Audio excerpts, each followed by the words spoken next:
Today we're going to get going by looking at a new unit. I'm really excited to be able to switch gears. So this first lecture, which for those of you who might have pulled the lecture offline more than an hour ago, it's actually changed since.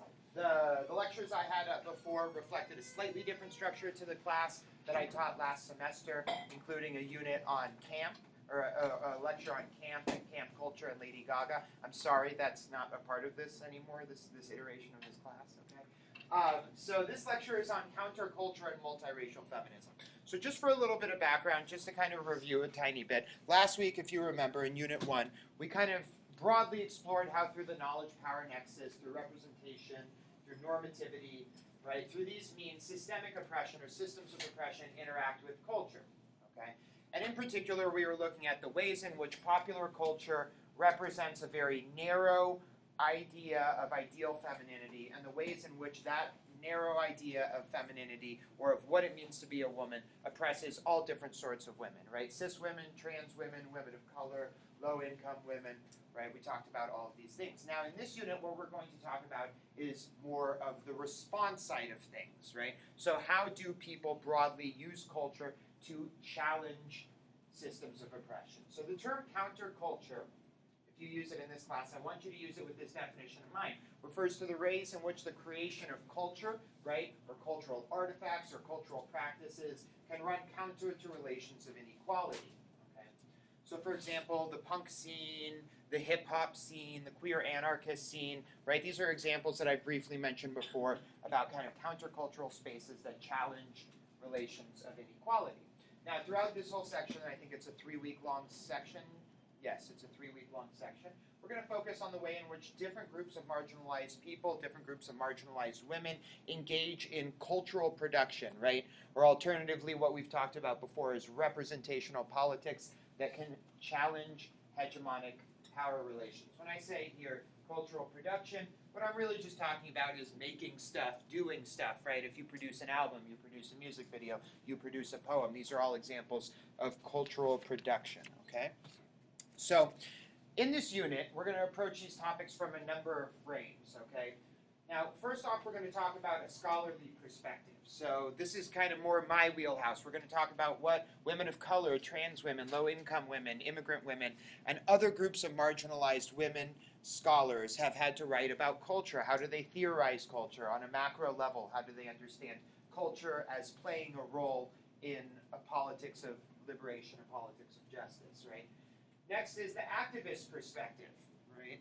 And I want to clarify really quickly, you know, this is, I put it down here, not all of these perspectives are really distinct. Sometimes activism and scholarship overlap with one another, or activism and art overlap with one another.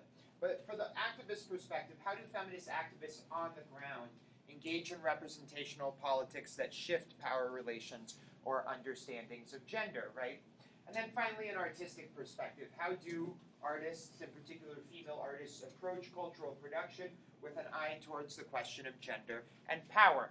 And a lot of this discussion, each of these discussions has to do with a particular framing of the context in which you're working, right? In other words, when we assess something as countercultural, we're first saying, okay, this is the world in which this thing gains meaning, and within that particular world, this thing is kind of presenting something different, presenting something challenging, right?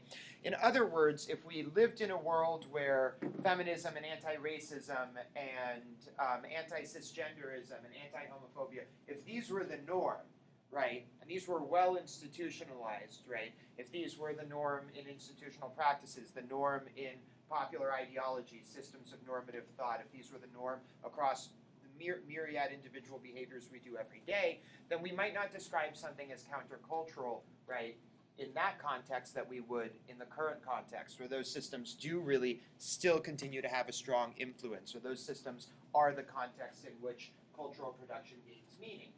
Now, a lot of people tend to think of countercultural production as largely performative, right, involving performances. And in that sense, it's easy to think about culture as being distinct from politics. We've talked a lot before about how typically when people approach institutionalized oppression, they'll think simply of institutional practices, right? They won't look at ideologies or individual behaviors. And that really allows for people to think of culture as being distinct from or unimportant to politics. I myself have, repeatedly found myself guilty of this kind of trap of thinking, where I'll see people who are very progressive-minded, and they're artists in some way or another, with what I study, with hip-hop, with painters, sculptors, poets, you name it. And sometimes I'll have this thought in the back of my head that I need to always kind of work out and remind myself is a problematic thought, where I'll be like, for all their talk about being progressive, why don't they get involved in grassroots political activism, right? That's what I'll think to myself, right? Like, isn't that a better way to change the world?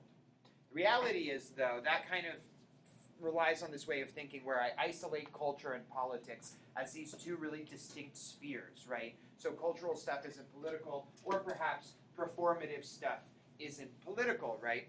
But if we think back to the last unit, we already have a whole arsenal of theoretical concepts that we can use to think about why the cultural is always already political, right? Concepts like representation, like knowledge power, like misrepresentation, and the gaze. Now, with each of these concepts, right, which we've used to talk about how women are oppressed in counterculture, each of these concepts can also be used to talk about how countercultural production, countercultural practices can form, right? So, for example, with the question of representation, how do marginalized groups represent themselves? Or how are they represented by others in ways that challenge the relations of their own oppression? So when we think about things like who's producing this artifact, when we talk about the importance of female filmmakers, of filmmakers of color, right, this has to do with kind of a different view on representation, right? What we might call an insider's politics, right? Or what sometimes we refer to in gender and women's studies as situated knowledges. By situated knowledges, I mean knowledge that emerges specifically from your own experience of your identities and your body and your experience of society, right? So in other words, to be very, very, very clear about what I mean by this, people of color have a better privileged perspective on how racism works than white people do, right? White people can study, write about, conduct interviews about racism, about systemic racism, and a lot of really good white scholars have produced a lot of really good anti-racist scholarship, right? However, at the end of the day, experiencing systemic racism is something that is always already unavailable to them, and thus the knowledge that emerges from those experiences, right, can never be produced by white people. And therefore, in our field, we really want to be able to value and think about representational strategies that emerge from those communities themselves, right? In other words, how do black communities represent themselves? How do Asian communities represent themselves? How do Muslim women represent themselves in popular culture versus how are they represented by other people when those people are behind the scenes, right, running the production, running the film, being the directors, being the script writers, etc., etc. With knowledge power, right, what sorts of knowledge do these countercultural actions create, and what actions does that knowledge normatively encourage, right? So if there is this entirely different kind of non-pop culture set of representations that we're able to look at, then what do those representations say about how we should act in the world? Similarly, with misrepresentation, how do marginalized groups engage in strategic misrepresentation as a form of activism? I talked previously about how prior to same-sex marriage being legalized, a lot of activism supporting same-sex marriage tried to extend this narrative of, we're just like you, we want the two-car garage, the white picket fence, the lovely middle-class family that we're raising with good Christian values in as near-to-nuclear household as you can imagine, right? Now, that's an intentional misrepresentation of gay men, of lesbian women, to appeal to a certain mainstream, normative, right, hegemonic way of thinking about marriage and thinking about relationships. However, it was strategic, it was intentional, and it actually was part and parcel with accomplishing same-sex marriage legalization. Similarly with the gays, right? How are we told to see different marginalized groups through representational strategies, and what alternative gazes do those groups offer to us to think about? So, that's kind of our primer on counterculture. This is meant to be a primer to start off this unit because all 3 weeks are about counterculture, but we're looking at counterculture in different ways in different weeks, okay? So, in this week, what we're going to turn to now is looking at counterculture in relationship to multiracial feminism. So, and this corresponds with your two readings for this week. Now, Maxine Bakazin and Bonnie Thornton-Dill, I misspelled Bonnie's middle name, there's supposed to be an N there, wrote Theorizing Difference from Multiracial Feminism, one of your readings for this week in 1996. Both of the readings for your week, by the way, are older readings from before the 2000s, all by kind of very foundational scholars of multiracial feminism, both these two women and Audre Lorde, who is the author of your other reading for this week. So, 1996, they're writing this piece to reflect on and critique patterns of thought in women's studies and patterns of activism in feminist activism, right? So both of these pieces are writing simultaneously to a scholarly community, but also to a lay community, right? A community of activists and just regular people who are affected by these different systems of oppression. Now, their writing is part of an ever-evolving body of scholarship on feminism, also sometimes considered part of the third wave of feminism.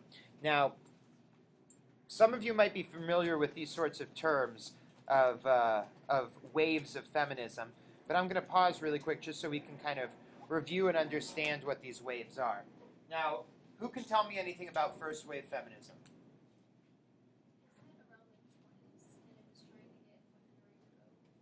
Right? So, we're looking at the early 1900s, right? Kind of coming out of the progressive movement of the late 1800s and early 1900s, right? And focused largely on suffrage, right? And also other big legal rights, right? Things that had to do with like property inheritance, employment rights, things like this, okay? Now, what about the second wave?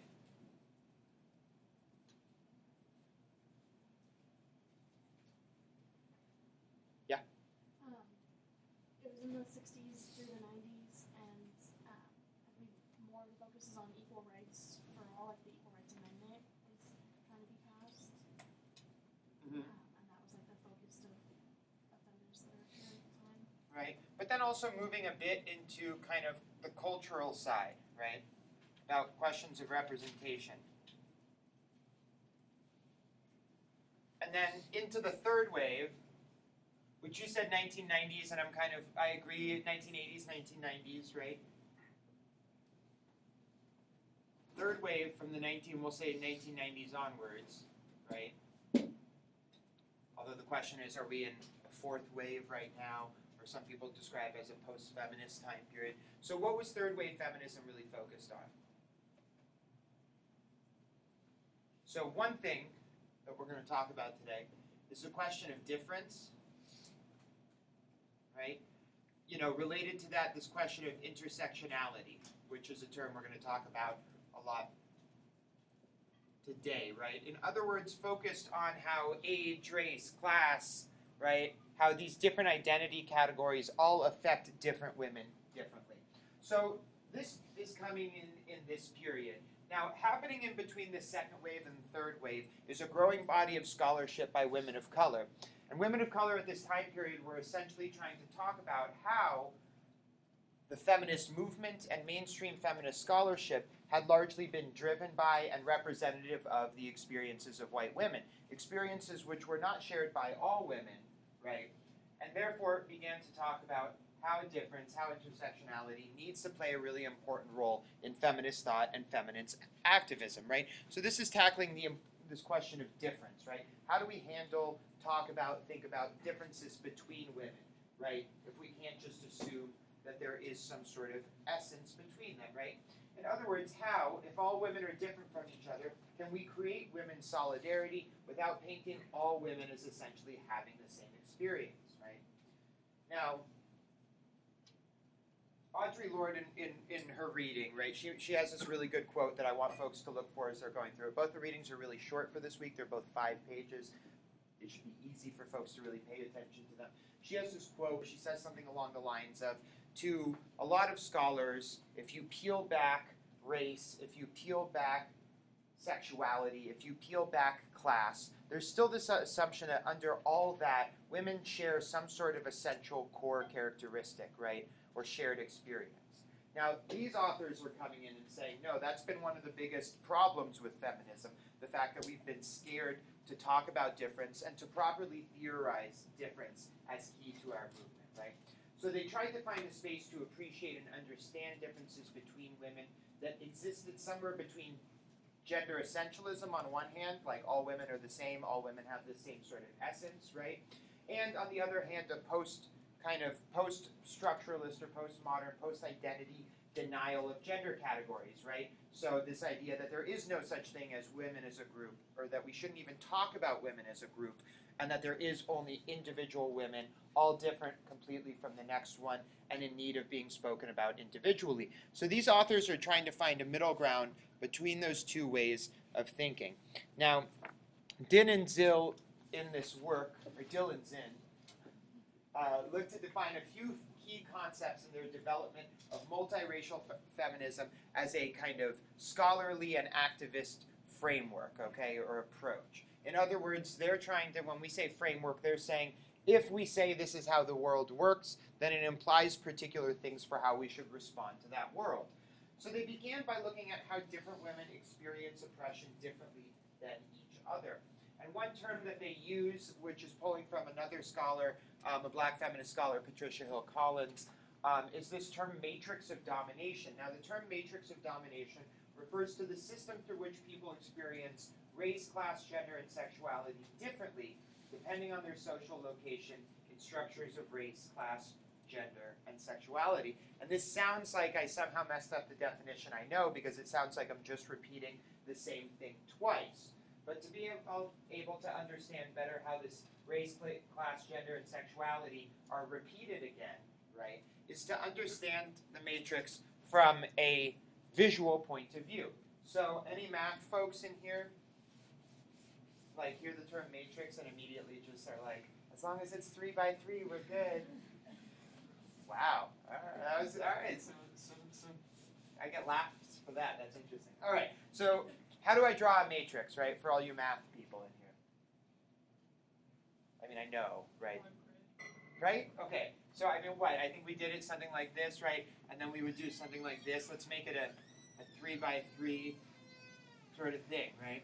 So a matrix is like this, right? You know, a web, it's also the car I drive.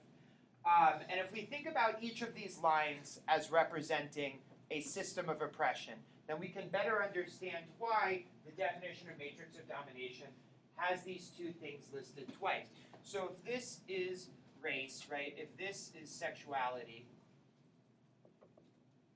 this is class, right, this is gender.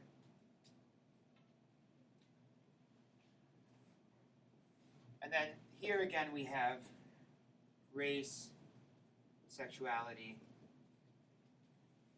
class, and gender. Then this is a good way to kind of understand what's being talked about here. It's also useful because we really want to push people away from this notion of oppression as additive, right? As though you experience sexism separate from your experience of racism, separate from your experience of classism, right? The whole idea of a multiracial approach, right, or of this sort of approach to the matrix of domination, or what we'll talk about soon as intersectionality, is understanding that systems of oppression are complex, right? And they're not quantifiable in a way where you can or even should feel compelled to say, right, that this is the worst system of oppression, this is the least bad system of oppression, right? Or to think that somebody is somehow more oppressed than somebody else, just of some sort of like additive formula, right? But this is meant to make us think very complexly about how our location within these various matrices affects each and every one of these things, okay? So in other words, to be very basic about it, how you experience sexism as a woman depends on your racial, class, and sexual identities, among others, and the systems that marginalize or privilege those identities, right?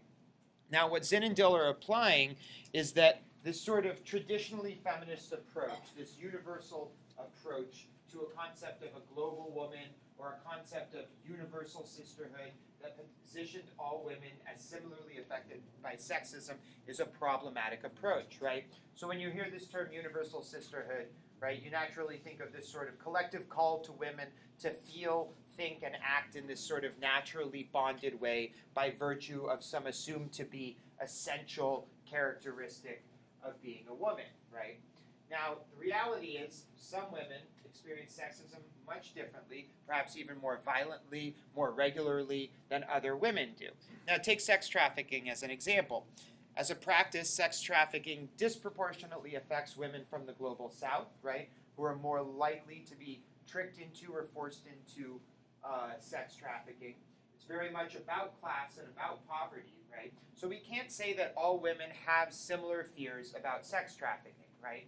Your fear and concern over the realities of sex trafficking is probably affected by or mediated by your racial, class, right, and sexual identity, and even your geographic location or nationality or where you have your citizenship, right? These can all play a role. Now, Zinn and Dill really want a way to approach the world in which they can still build solidarity between differently located women, right? Perhaps build solidarity around sex trafficking between women who might be differently affected by the practice, right? In other words, that not all women need to be affected by a practice in the same way to be able to form solidarity around and against that particularly harmful practice. Now, as a result, right, or as a response to this sort of narrow notion of universal sisterhood, right, their big problem being with it, well, whose experience of sexism are being represented when we talk about universal sisterhood? They instead take this approach of multiracial feminism and develop this framework out of it. And these are some of the main tenets of that framework. So first, they assert that gender is constructed by a range of interlocking inequalities. This is what the matrix of domination is about. They emphasize the intersectional nature of hierarchies at all levels of social life. In other words, there is no place in the world in which we don't experience our identities collectively, right?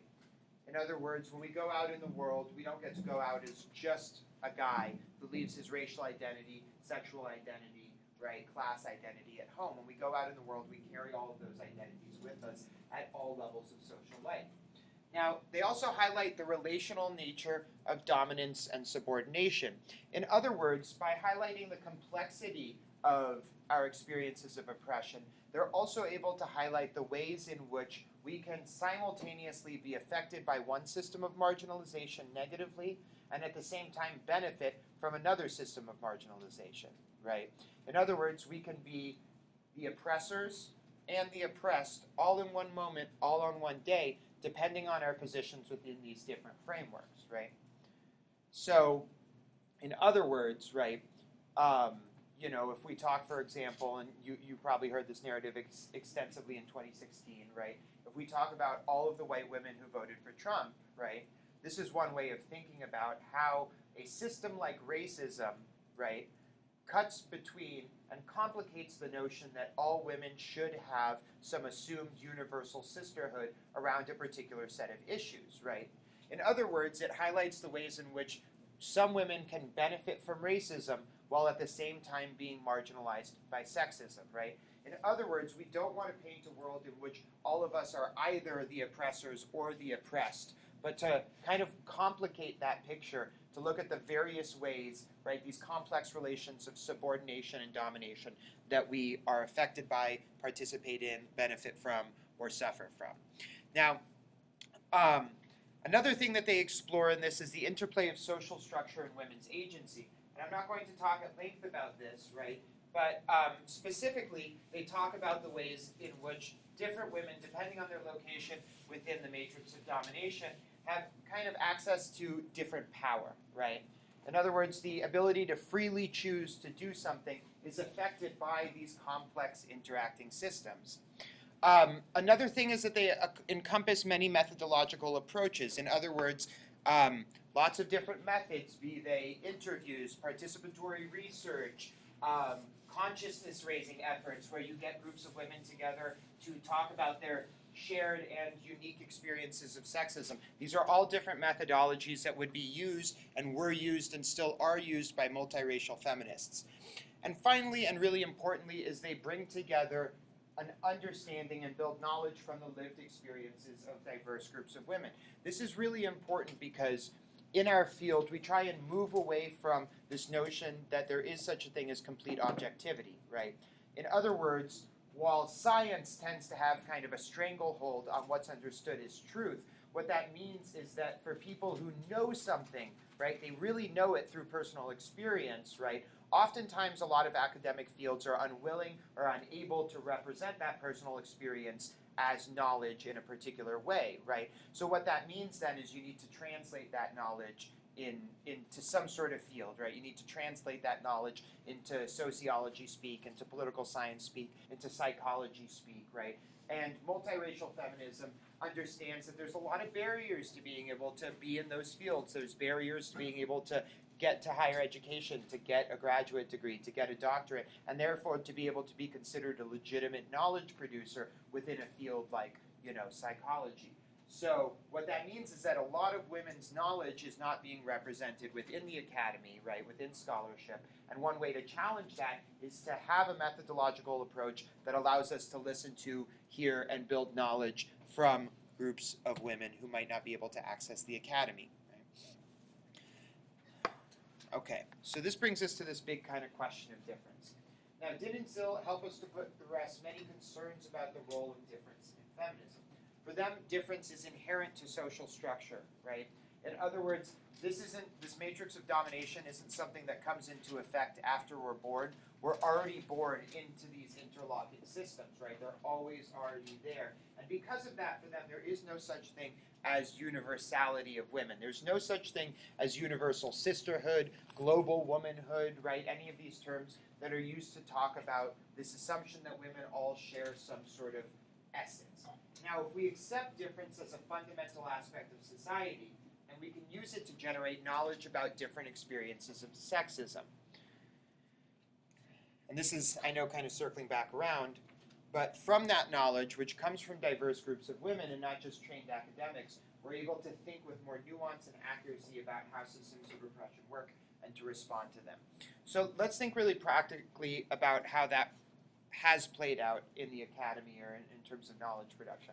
Imagine if you all came to this class today and we're here as a think group, right? As I don't know what the right word for that would be, right? As a sort of working group, and we all got into a room together and we started asking questions about experiences of different things, right? So, for example, if I were to ask, like, what are your attitudes towards dark streets at night, right? How do you approach those spaces? What do you think about those spaces? How do you experience those spaces, right? Now, let's say if we were in a room and, 80% of the women in the room all raised their hand and kind of said something similar to one another, right? Now, in that setting, most academics would be like, wow, 80% of a group of people, that's a considerable number, right? That's a significant number. That can't just be a coincidence, right? And therefore, we should probably investigate that research and learn more about it, right? Now, because of that knowledge of that experience, which comes from walking down streets, right, is oftentimes not included in the academy because there's no real way of turning that into knowledge that's recognizable, right? People would say, oh, well, you need to do a nationwide survey so that your margin of error is, 1 to 2% at maximum, which means you need to have at least 1,500 survey respondents located in geographically diverse. So all these sort of things become barriers then to being able to generate knowledge about, for example, women's collective attitudes towards dark streets at night and towards dark spaces, right? So you might also have somebody in that same room who's like, well, I don't, like perhaps a guy in the room, right, who's like, well, I don't intend to make women feel afraid, right? And I don't go out in the world, intending on doing any harm to women, right? And therefore, their understanding, their fear of these particular spaces is unfounded, right? And is ridiculous, right? And those knowledges then end up canceling out. People will be like, well, they're both opinions, and therefore they have no place in the academy, no place, right, within systems of knowledge production. But what that ends up meaning is that this 80% of women who are in the room kind of all have their opinions, all have their experiences thrown out. Now, multiracial feminism really developed a lot of these, what we called consciousness-raising groups, where diverse groups of women would sit in a room together and have sustained conversations about different topics to be able to understand and recognize their shared experiences of those topics, but also how their experiences diverged from one another and how those divergences reflected how different systems of racism, classism, homophobia cut across their experiences of sexism. All right, so one concept that really helps us, okay, I'm just going to, open this all. One concept that really helps us think in more detail about how this all plays out, perhaps helps us think about it on a personal level, is the concept of intersectionality.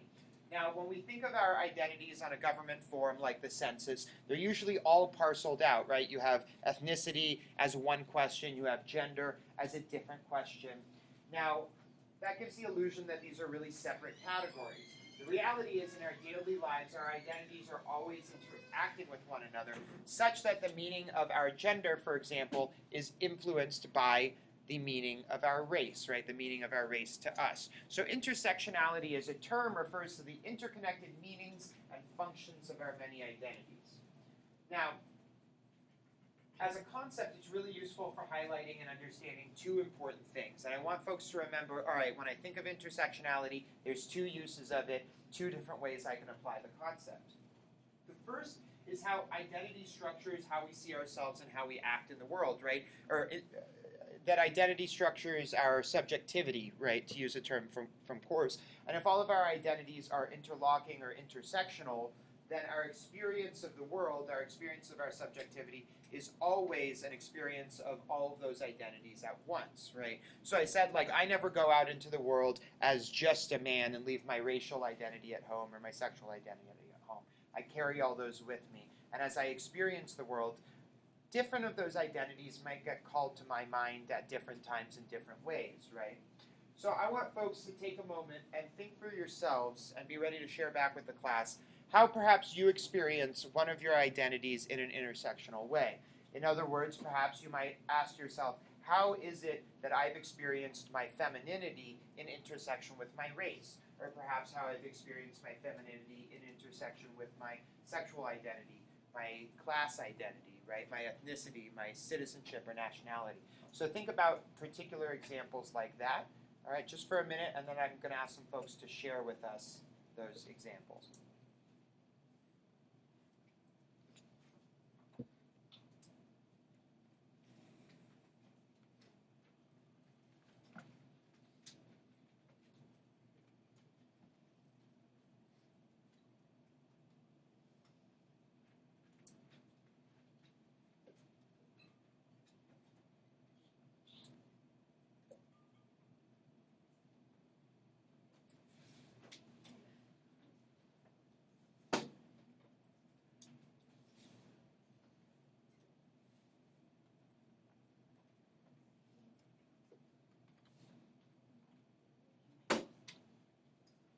All right, so can anyone provide me with an example from their own life? So I'll start. So in Palestine and a lot of the Middle East, we have kind of racialized or ethnic notions of masculinity, right? In other words, we have different ideas of how to do your masculinity that are premised off of our ethnic or racial identity. So, and this is true of any place, right? Like how you're taught throughout your lifetime to do your masculinity is very much going to be premised on your racial background, right? The area in which you grew up, right? So for example, like if you grew up in Seattle versus growing up in Chicago versus growing up in Detroit versus growing up in Washington, D.C. as a young man, you might have different ideas about how to do your masculinity. So in Arabic, we have this term, it's Abu Shabab, which is like, I mean, literally translates as like a father of boys, like a father of boys, like the kind of father who has a bunch of sons, right? And it refers to kind of like a particular aesthetic, typically like a thin gold chain, really well-kept, well-groomed hair. If you're going to have a beard, it needs to have like really, really, really sharp lines on it.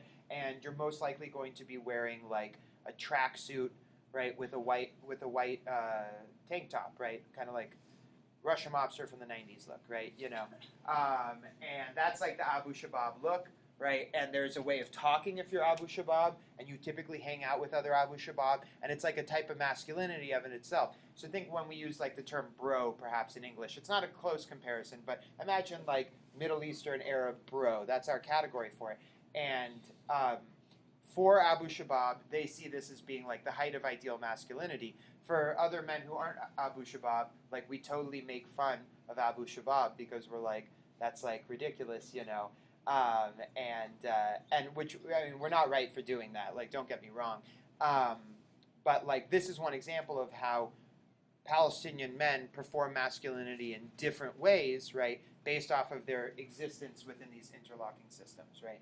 So, can anybody else talk about that, either from personal experience or maybe just from seeing something out in the world that kind of highlights this?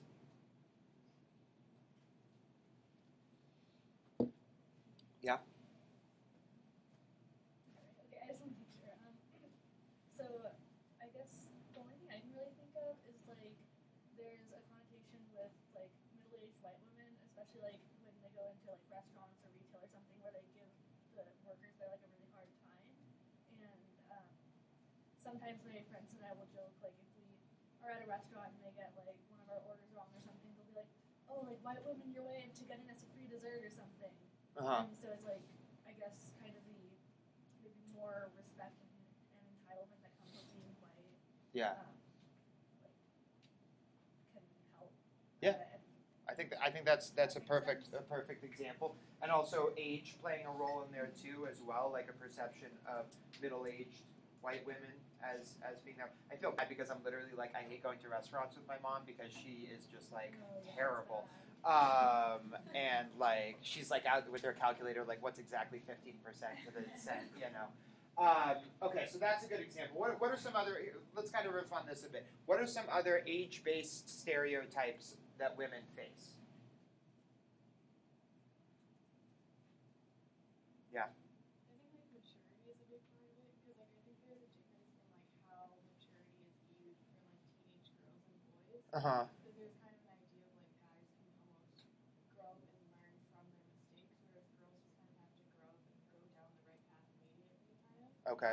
So I think one of those like kind of blocks is just that women have to get through certain like almost like toll booths kind of in the path of like getting older. Yeah. No matter what you do, there's something that you kind of have to prove to people that you've done. Right. And I think for teenage girls, it's kind of proving that you're mature and you're like responsible and everything. Yeah, and also kind of being told, also being prepared for this dangerous world that's out there rather than like trying to change that dangerous world that's out there. Like boys will be boys, so you need to be ready versus being like, well, teach your boys not to be shitty. Yeah, what's another one? Like when you watch commercials, there are a lot of anti-aging commercials for women, Uh-huh. or like products like anti-wrinkle creams or like whatever. And women in their like 20s who are using them, right? Yeah. It's like a really big focus of like women have to look young Yeah. as long as possible to keep like their value, and you don't really see any like anti-aging stuff for men as much. Yeah. It's not as like big of a deal with them like getting older and like lose their value. What are men told to be concerned with as they get older instead then? Their hair loss, what else? Low T, right? Low testosterone. Your body's getting older. There's a pill for that, right? Yeah. That like men, the touch of gray commercials, like that's okay for men to have gray hair, but then women can dye their hair. Yeah. Don't have gray. Yeah. Does anybody have a grandmother who still like dyes her hair like weekly? Like she's like Yeah, exactly. Now, what about for older women? What sort of age-based stereotypes might they come up against? Yeah. Well, there's like the clothing thing, like there's this like your grandma clothes. Yeah. Like you go to a store and you see the things like funky patterns and like, oh, you can't go there, that's the grandma section. Yeah. Like, and then the grandmas can't steer from that section. Yeah. It's like what their ideals of like what they have to be. Yeah. Exactly. Right. And what about like what if you're a woman with no kids and no husband? Right. That's totally about age. Right. That has everything to do with age and family status and gender all wrapped up together. Right. So it's kind of like you always get talked about as like, oh, Shelly, yeah, she's my sister with no kids, right? Like this sort of way of talking, this sort of, oh, when are you going to get married? When are you going to have kids? And then at one point, all of a sudden, it's like, oh, you're the cool aunt, right, who like doesn't have any real responsibilities, right? This sort of narrative, you know, or as you get older, you're an old spinster and a shuckster and a bag lady, right? These are all the stereotypes of women that are age-based stereotypes, right? And we could go through any other category and indicate the way in which stereotypes alone, for example, of women, these sort of tropes vary, right? So, for example, right, how are Latina women depicted often in films, right? They're depicted as like this sort of sassy, spitfiery, right, Latina woman who's, you know, gonna put you in check and bust your balls, right? If anybody's ever watched Modern Family, right, this is like the easiest example, right? Sofia Vergara's character of this sort of like this Latina spitfire sort of trope, right? You know, and I could keep going and going and going about all these different tropes, right? So, for example, Middle Eastern women, whenever they're cast, right, in a film, in a modern American film, we'll say, like they're always cast as being like this homely representative of their family and of tradition, and then there's this like young Middle Eastern guy who's like falls in love with a white woman and is finally able to like access freedom and modernity and not be held back by this like this, you know, homely little woman who was introduced by his parents, right? And it's like maybe her life is a bit more complicated than that, and maybe she isn't this sort of recurring depiction, right? And this is a stereotype that like women, in particular Muslim women, women of color, brown women, Southeast Asian women are oftentimes portrayed as in film, right? So this is all about intersectionality. So in other words, right, to be more specific here with this example, how women experience representations of women in popular culture will depend on their own identity in these different systems, right? So in other words, while white women might take offense to these stereotypes, right, of Chicana women or of black women in popular culture, right, the experience of those stereotypes is very different because you're not a person of color who's affected by those on a regular basis, right? And the same thing could be said as well, right, about the stereotypes that you brought up about these sort of age-based, or no, that you brought up, sorry, these sort of age-based stereotypes of white women, or was that you who brought that up? Yeah, it was. Thanks so much. All right, so the next, and here, I'll really quickly go through this slide here, right? So, in terms of subjectivity, you also need to think about this sort of path of least resistance. Every time you're acting in a particular situation, right, every time you make a decision and do something, you're doing that based off of this question, this recurring question of how do I act? How have I been acting my entire life? How can I act in a way that will kind of confirm what people think about me and confirm what I think about myself, right? So when you begin to ask yourselves these questions unconsciously, you're not asking them about each of your identities separately.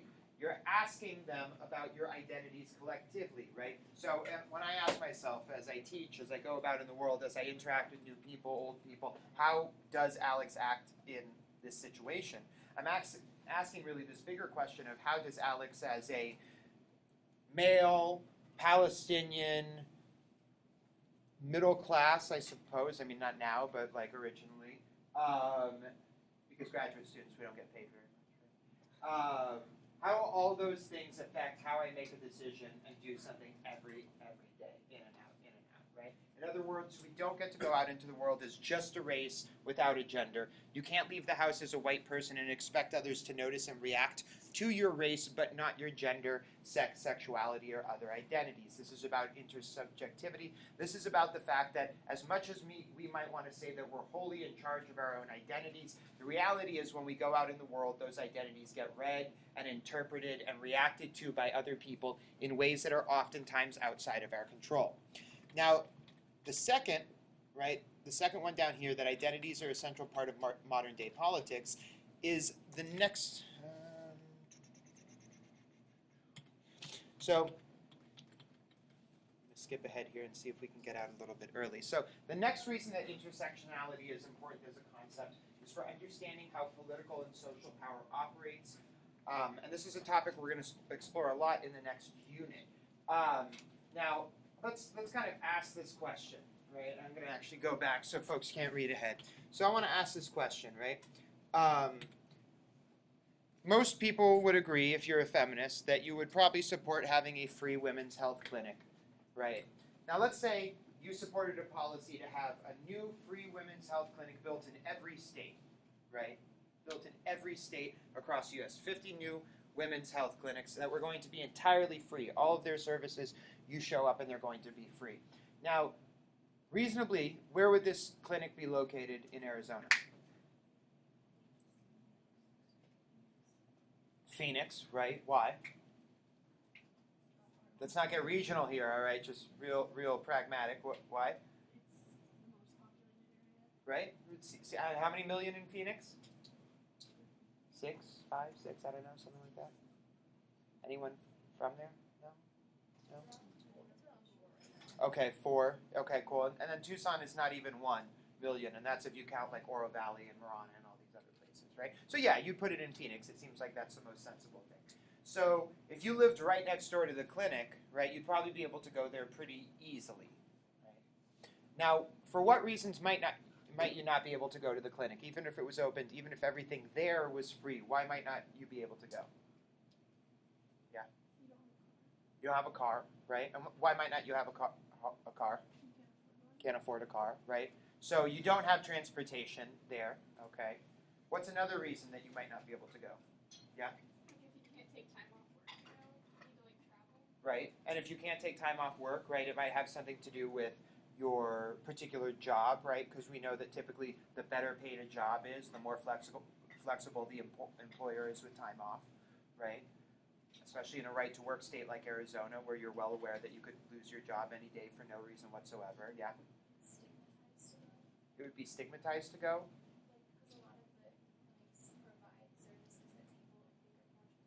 Okay, so if you come from a religious or cultural or ethnic background where your community isn't fond of you going to get those, that could affect, right, your ability to go. What else? Yeah? Your age, like if you still live in your parents' house, then it would be hard for you to just go on a day trip up to Phoenix or something. Right, okay. So distance then is another one, right? If you live in Tucson, right, we're assuming it would be more difficult and for some impossible. What else? Anyone a parent in here? Right, so having kids would be another one. Yeah, Kate? I think building off what she said, that what the person behind me said is that if you come from a family who doesn't approve of going to a clinic like that, or if you're in a relationship where the person doesn't want you to go to a clinic like that, they can hold you back. Right, so family status kind of is a big identity category, right? Parental status, if you're a parent, if you have kids, it might be impossible to pay to have a babysitter to look after your kids for long. So, and for some people, all these problems might be an issue, right? Transportation, ability to get a sitter and afford a sitter, ability to get time off work, childcare needs, right? And what this demonstrates is that different identity categories, right, affect one's ability to access things like this health center. So who would be able to access the health center, right? Would probably be women who have enough money to probably afford a car, perhaps either don't work or work a job that's extremely flexible with their taking time off, right? What else? Probably either doesn't have kids or has access to childcare easily, yeah? That are close to the clinic, right? So location plays a role. So all these things make it so that the ability to access the clinic, right, or the ability to access something that would help fight against the effects of systemic oppression is curtailed based off of other systems of oppression, okay? So,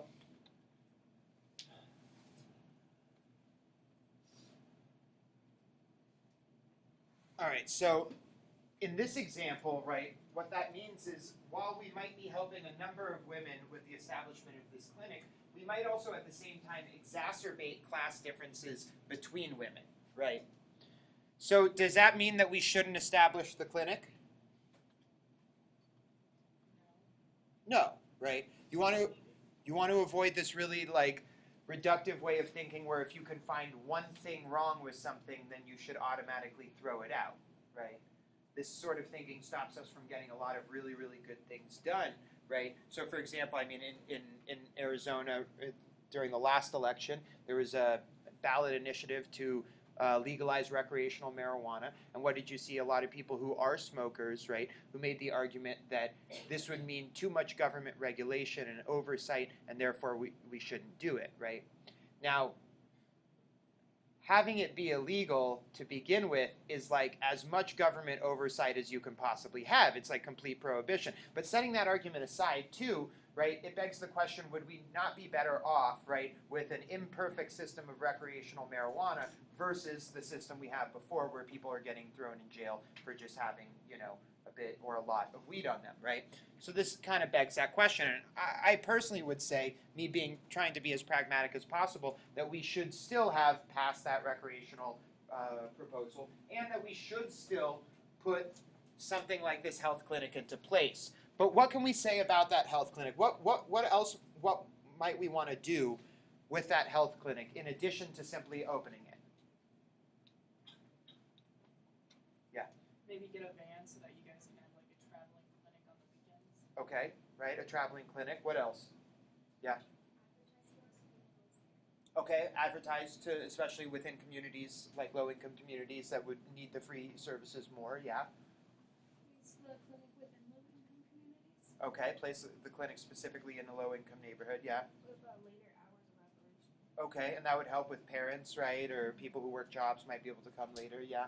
You could come up with a grant program to help provide, like, childcare support to parents in order to come for a day, right? There's a number of different things that you could do. The point being, establishing the healthcare center isn't enough if we're thinking intersectionally. If we assume that all women have some sort of shared essence, right, that makes it so that they all experience sexism in the same way, then it would be really easy to think that simply opening the health center is enough and it benefits all women, right? But the benefit of that health center would only be fully realized if you're tending to the other intersectional concerns.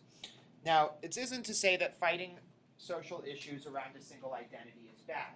This isn't to say that we shouldn't talk about things like women's rights, right? That category or that term is useless because there's so many differences between women. So what even are women's rights, right? We don't want to fall into that sort of fatalistic, sort of downward spiral where we're like, everything is meaningless, and if we just stop talking about these things, they'll go away, right?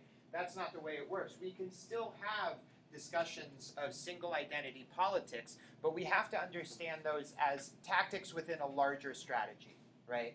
And only beneficial to us if we're trying to kind of realize that larger strategy, a strategy that tends to all of these differences between women, right? So yes, you would support the opening of the Women's Health Center, but be critical of how inaccessible it is, and you'd work to increase accessibility. All right, so now we want to turn back real quick and think about all this in relationship to culture. Now, intersectionality and multiracial feminism can tell us a lot about culture.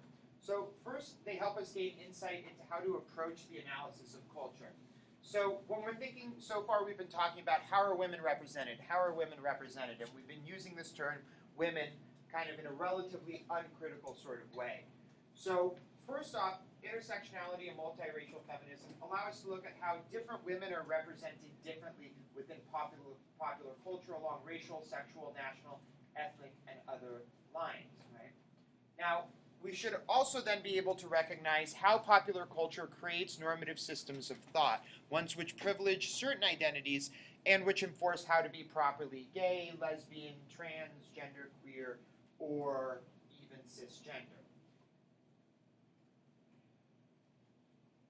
So this is one thing that's important to stress. If we think about this in terms of women, in terms of the gay community, in terms of the lesbian community, when we think about systems of normativity, remember systems of normativity are all about ways to be, right? You should be this way. If you're going to be a woman, you should be a woman in this way, right? So when we think about popular culture and the recent entrance into popular culture of a lot of marginalized groups, right? The increased visibility of gay men and lesbians in popular culture, the increased visibility of trans characters and real trans people in popular culture, right? As we begin to move in that direction, we can also at the same time remain critical of what sort of narrow representations we're left with of those groups, right? So we talked before about like Neil Patrick Harris as being this sort of iconic and very broadly supported gay man within US popular culture, right? And that his acceptance has a lot to do with the fact that he reproduces like a normative nuclear family with his partner, right? Has all the trappings of wealth, right? Raises his children in a religious household. All these sorts of things, right, that make him acceptable within kind of a popular mindset. Now, second and really important for this unit is they allow us to think up more complex and effective approaches to countercultural work. So, for example, how do we use cultural production to challenge multiple systems of oppression at once, right? How do we see, for example, increased representation of women of color in sitcoms and television and movies? And what do those representations tell us about femininity and about race all at once? And then how do we represent a diverse picture of specific identity groups who are typically stereotyped and misrepresented, right? In other words, intersectionality allows us to go beyond the mere support of diversity, right, on a numerical level, and pushes us to really critically analyze what representations we are actually getting at the end of the day. Now, you have 2 readings for this week. The first one, this is by the editors of your book, who are also the authors of this article. What I've already talked about, Theorizing Difference for Multiracial Feminism. Hold on before we pack up. We're getting out of here real early, so. Now, the authors draw on a conceptual framework that they refer to as multiracial feminism, which we've talked about a lot already today, to focus on the experiences of women who experience multiple systems of oppression. The authors reject notions of essential womanhood, looking instead at how women face a range of interlocking equalities, and they also concern themselves with this matrix of domination. So as you're reading, I want you to think about, first off, what is the matrix of domination, and how would you describe its relationship to intersectionality? Next, what are some of the key distinguishing features of multiracial feminism? And then finally, how do the authors handle the question of differences between and among women at the end of the article? I want you to be able to come into class on Thursday and say, the authors think that we should approach difference by thinking like this, right? And describe what that is. Now, very, very closely related to that, though written prior to it, though later in your book, is this article by Audre Lorde. And this isn't the full reading. This is an excerpt from it. But who here is already familiar with Audre Lorde? Has heard of her name before? So Audre Lorde is a poet, an activist, a scholar, a theorist. She is unfortunately no longer with us. She passed quite a few years ago. And she's extremely influential in third wave feminist scholarship, in women of color feminism, in third world feminist writing. And in this article, she tackles the question of difference, really focusing and asking this question: what do we do with difference? What do we make of it? How do we theorize it? How do we talk about it, right? And ultimately argues that it's our refusal to recognize differences that harm society. Lorde is saying it's not differences between us, racial, class, sex-based differences. It's how we talk or don't talk about those differences and how they play in a role in our lives. She insists that the failure to recognize differences between women has hindered feminism, has hindered the women's movement. And much as with like the other authors, she rejects notions of universal sisterhood or womanhood. She rejects arguments about women's inherent similarities and focuses instead on the recognition of difference. So first off, one question is, what cultural examples does Lorde provide in her argument, and to what ends? So with each of these categories of age and race and class, she provides an example of why it's important to think about that category when talking about women. Okay. So what cultural examples does she provide? In what way does Lorde align with the other reading for this week? And the answer is probably in most ways, but I want folks to see if they can find where these 2 different readings kind of diverge from another. Bear in mind that the first reading listed is actually the newer reading, right? So you might try and look for some sort of evolution from Audre Lorde's piece to the piece by Dylan Zinn. So finally, where do notions of intersectionality appear in the text? And how does Lorde frame and critique what she describes as white feminism, right? So this sort of first and second waves of feminism. All right, I'm here. I'm in office hours if folks have any questions. Oh, the sign-in sheet is right there on the table.